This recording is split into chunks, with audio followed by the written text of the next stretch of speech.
We're one of the most popular podcasts in bot farms. I don't think you guys get this. We are watched by millions of bots across the universe. So we could use more fake followers, please. Yeah, like, comment, and subscribe. I need to know you guys are real out there. Yes. Please. I'm trapped in this room. I just want to know. Another thing is we've been pushing our Substack quite a bit. And I don't think we've written an article in Substack in months. Hey, do me a favor. If you're a real person, tell me if you're reading our Substack. Yeah, so we know you're not real out there. Welcome to the show, where air takes the flow. Lee and Rich on the mic. Welcome to the AI Guys podcast, where we make artificial intelligence easy to understand for everyone. I'm your host, Lee Dixon, and as always, I'm joined by a large language model trapped in a human body, Rich Swier. Yep, large. I've been putting on some pounds. I used to be a small language model, but I was gonna say mental pounds, but no, you're going right. No, right towards body shaming here. Yeah, I need to get back in the gym. I've been doing F45, but they make you do all these crazy movements, and I somehow always hurt my back. I don't know what's going on with Mark Wahlberg, but that guy's. Yeah. Doesn't he go to the gym like 18 times a day? Is that the running joke? Yeah, like he created this like F45 thing, but he comes up with these like crazy things where you throw dumbbells over your head while you're eating a sandwich. It's like weird moves, and I always pull some muscle coming out of there. Yeah. Anyway, that's because he's an animal. And this episode is sponsored by F45. Yeah, and Mark Wahlberg and the emergency room. American healthcare. That's the thing. They push you to Wahlburgers, so you eat a lot of things. And you go, I got to go to the gym. Then you go to his gym, and then when you go there, you get hurt, and then you go to, you're lying on the couch watching one of his shitty movies. Dude, I don't know. The other guy's was a good one. He's maximizing everything. Yeah, attention stealing. I get it. Well, this is not Wahlberg cast. We're talking AI like we always do, but somehow it doesn't always feel like it when we start off.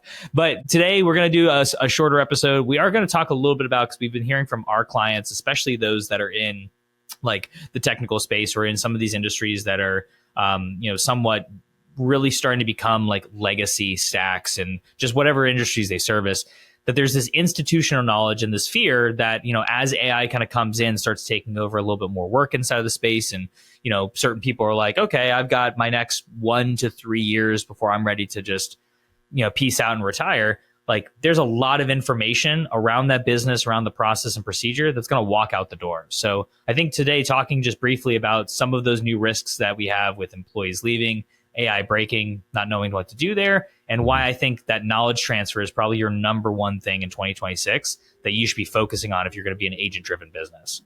Mm-hmm.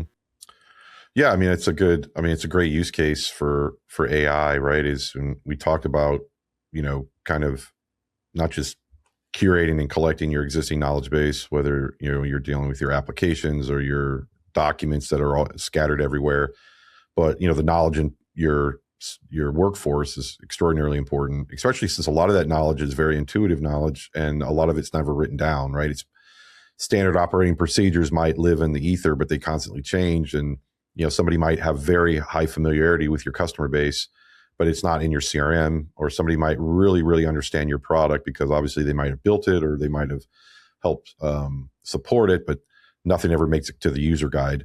And so, incorporating AI just in general, obviously, is a good idea for starting to centralize all of that information, both from tribal knowledge all the way to what's been written down, just for no other reason for you to share it internally. And then obviously, to your point, if as people start to leave the company or people start to join the company, as transitions happen, that AI agent, that knowledge agent becomes, super critical, and either building out training or asking questions. When Jim used to do that, but now he's left, and how do we do that? So I think there's a lot of things that companies today invest a lot of money in trying to maintain, especially larger companies, right? Training and understanding where the processes are, and then also understanding how to improve processes. They'll hire these consultants out of whatever, and they'll say, come in and please tell us, where do you improve? Yeah. And now like AI is just so good at that, right? If you put all your information into this AI agent and just say, hey, listen, I need to optimize this process, it's going to do a way better job because it has all the information, right? And it has all the information, not just from your documents and but how your it data, applies, right, to your also, business. Yeah, and also what's in the minds of your employees, right? Because you could, you could even do interviews with your employees and talk about where the pain is and where what they like, Well, so it's less like 30,000 foot consulting, right? It's more of like playbook creation. Like I've got all this document, this process knowledge, and like not only can I create SOPs around that, or like give you as a new hire or someone who's transitioning into a role, like the best practice around that, but being able to also have AI update those sources in real time. So you have like a static version that exists somewhere, as well as this like always on, just kind of ever evolving piece. Like you mentioned earlier, it's kind of hypercritical in the way that any industry, not just tech, is going to be doing business in the next like 5 to 10 years. Yeah. I mean, there's so many really amazing ways that you could leverage AI for knowledge retention and knowledge enhancement within a business. I mean, think about like a company that has thousands of employees, right? And how often do those employees get to be able to contribute toward, maximizing or automating or optimizing the business, right? Yeah. And maximizing shareholder value. Yeah, it's so difficult because you can't talk to 1,000 people all the time. Yeah. And even if you're a manager, you might manage 20, 30, 40 people. Even that's a lot of. So imagine just like AI, just having conversations with everybody on a day-to-day or weekly or monthly basis. Yeah, being able to condense that down.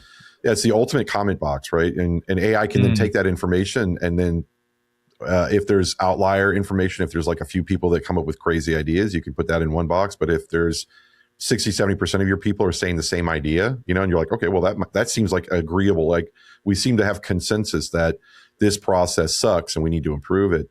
So, I mean, I think we're still very early days, but I mean, there's so many ways that you can take your internal knowledge, which ultimately, if you really kind of fast forward 5 to 10 years, there's like really 3 assets that are going to matter, right?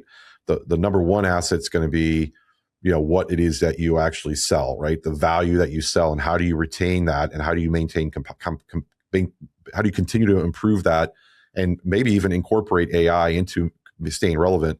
Number 2 is going to be your knowledge base. Is that core knowledge agent, that thing that knows everything about your business, that you can turn into a support agent, you can turn into a training agent, you can turn into a product management, you can turn into a sales, like that ultimate, database of all the knowledge that makes you compelling and competitive to the market, right? Including understanding who your customers are, which helps you with customer support, including understanding who your employees are, which helps you with retention.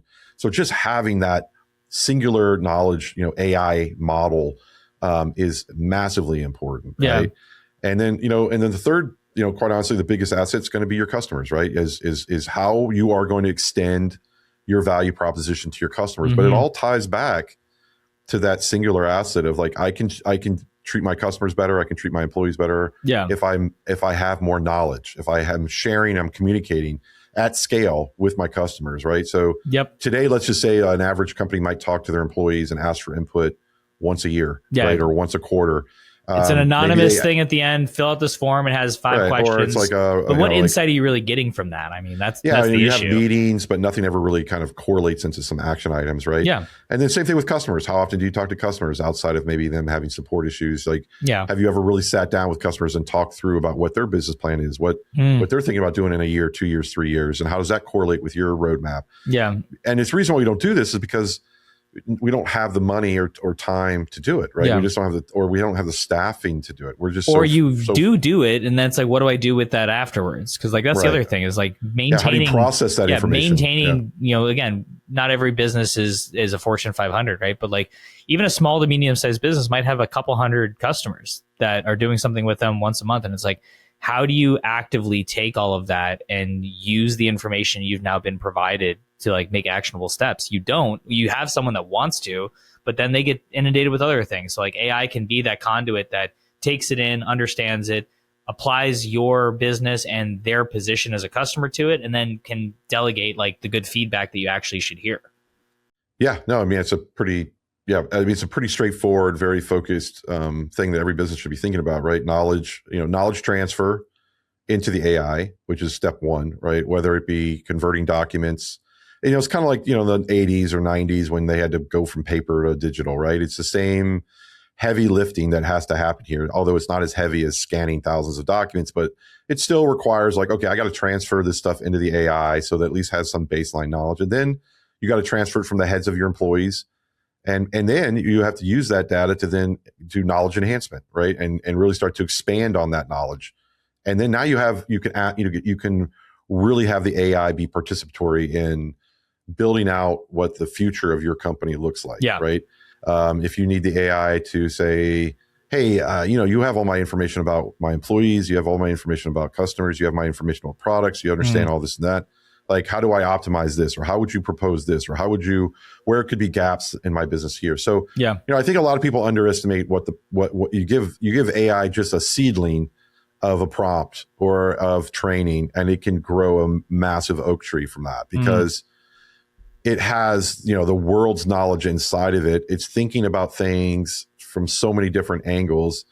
And the more information you feed it specifically to your scenario, to your business, it's only going to help you, even though. So, I mean, I know a lot of people that sit there and talk to ChatGPT or talk to a generalized model and say, hey, we're thinking about doing this. I'm thinking about doing this. Give me some ideas. And they're blown away with that. And then imagine. And that's just a broad brush getting painted. Right. And that's a generalized model. Imagine putting your curated data model in there. Where it actually has a little bit more of a boundary to figure out and go, well, like, these are the facts of the situation of my business. Now help me do what I need to do to make it better. So I think one thing on that too, I mean, obviously all of the internal operational excellence that comes from having a core model is huge. I do think there's also a piece too, depending on the industry you're in, maybe it cares more than others, but being able to have all of that in one space, like, gives you a huge leg up on your competition as well. Like, if you're trying to create a competitive advantage and you're not leveraging some type of centralized intelligence that everyone in your team,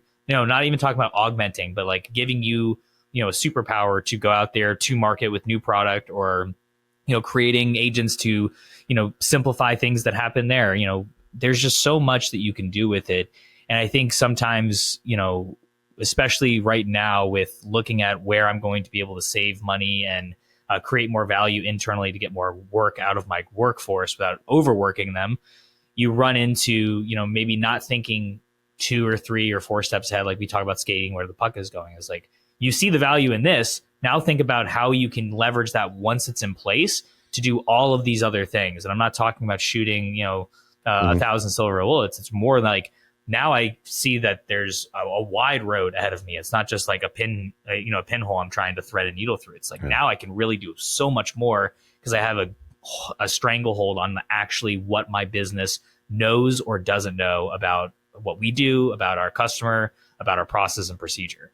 Yep. Yeah. I mean, I think that's the thing. That's the unknown that most of our, I think most businesses, don't really truly understand or appreciate. I think a lot of times we're in such a mode as businesses from technology, we're in such a mode of, we put stuff somewhere because we know it's important to save it digitally, because some point in time in the future we might want to retrieve it. We're all knowledge hoarders, but we don't know what is actually there. We have massive folders in Dropbox and SharePoint or in Google Drive, and we put all these documents in there. And maybe there's occasionally we have to retrieve something, but that's how we've been programmed. We've been programmed as, I enter this data, it's saved, and if I need it someday, I know where to find it, and it's not going to be easy to find, but I'll find it.